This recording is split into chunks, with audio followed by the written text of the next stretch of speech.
I'm Dr. Srikanth. I'm a board-certified family medicine, sports medicine doctor. I also have a background in exercise physiology. A lot of people think that they should avoid physical activity after eating a meal. So let's reflect on our daily lives. We often sit or even take a nap after eating a meal. This is very common, at least based on my observation when I was growing up. So people with sedentary jobs might eat lunch and then they go back to their desk right away. So the question that I'm asking right now is that, does some sort of physical activity after a meal, can that decrease blood sugar spikes? Or in other words, does sitting right after a meal, does that worsen blood sugar control? So in this video, I'm going to dive into this research and I'm going to give you my thoughts on this. Without further ado, let's get started. So here are some facts to know.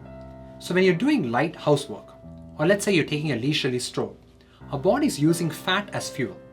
But let's say you take part in something a bit more intense, like sprinting or jogging for example, then your body is predominantly using glucose to get the energy.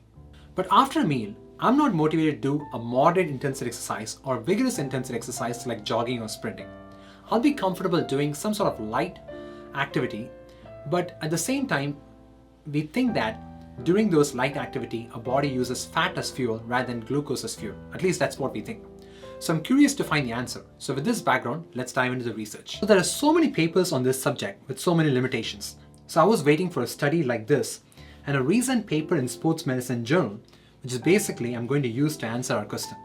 So this paper is a meta-analysis, meaning that it combines the results from multiple studies to formulate overall conclusions. So in this meta-analysis study, they have included 8 papers that are going to answer our question.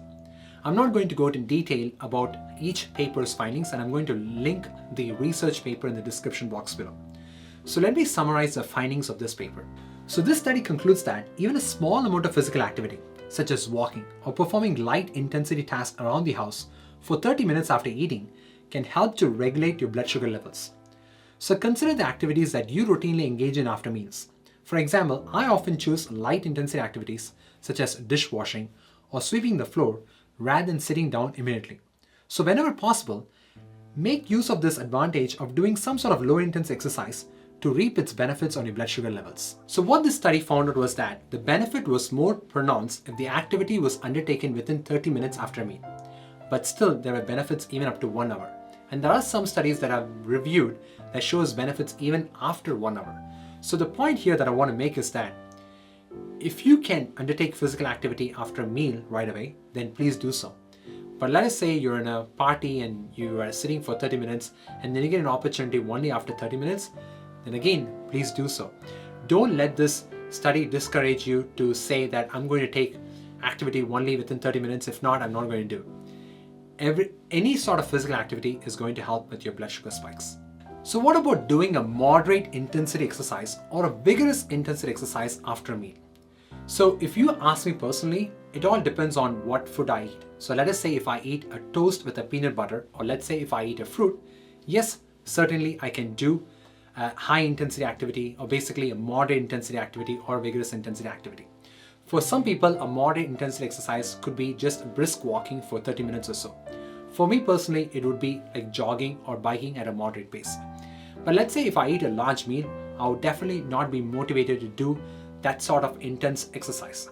But let us say if my patient comes and tells me, Doc, I have scheduled my exercise session after a meal, certainly I would not discourage my patients to do so. If you want to understand more about what I mean by moderate intensity exercise or a vigorous intensity exercise, then please make sure that you watch the video linked at the end of this video.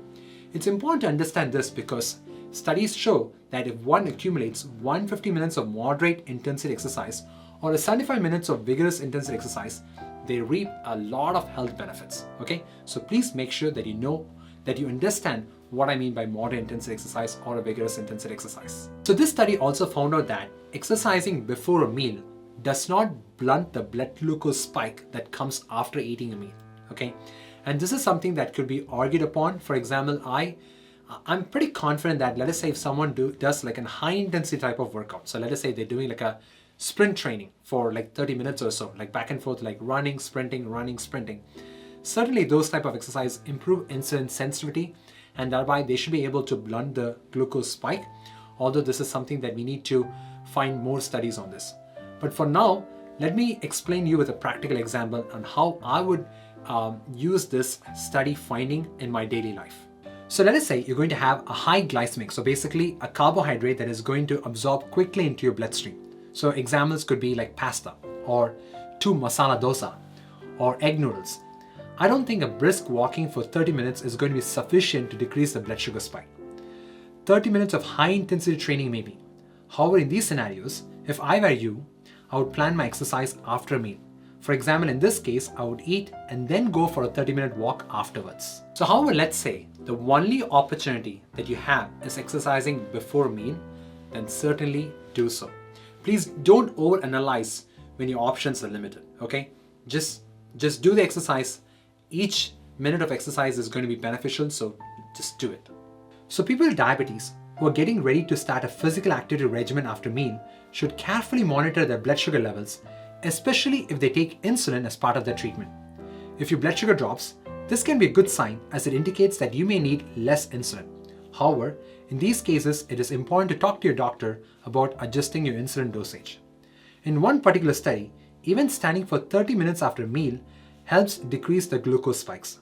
However, this was studied in healthy subjects though. So am I surprised by this conclusion? And the answer is yes and no. I mean, obviously I was hoping to see a difference and we saw a difference. But one thing that has kind of changed my mindset is that during light intensity activity, we use fat as fuel, but maybe after a meal, our body changes our fuel source as more glucose rather than fat. Or the other explanation for this could be that, let us say if I'm active after a meal, instead of all the blood flow going to the digestive process, some of them get diverted to the muscles and thereby the food absorption rate decreases. But anyway, we know that moving or basically some sort of physical activity after a meal can decrease the blood sugar spikes. So this could be really helpful with patients with diabetes and they can bring their A1C under control. So here are my take-home points. Avoid settling down immediately after eating. Instead, move around and be active. You can even do chores or any light activity that doesn't involve vigorous effort. If you're just starting an exercise routine, it's important to keep it light.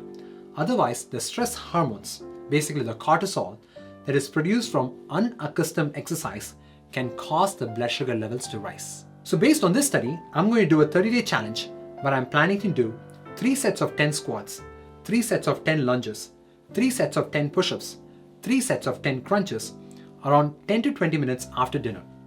If you're interested in joining in this challenge, make a plan of what you can do after dinner.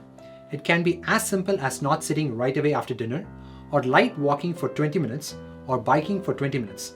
Whatever it can be, and post in the comment box below. If you really enjoy this video and if you find this video really helpful, can you please do me a small favor? Can you please hit the like button? And if you're interested in more of this type of content, please make sure you hit the subscribe button. And please post some appreciative comments in the comment box below. And I'll see you in my next video. Until then, goodbye.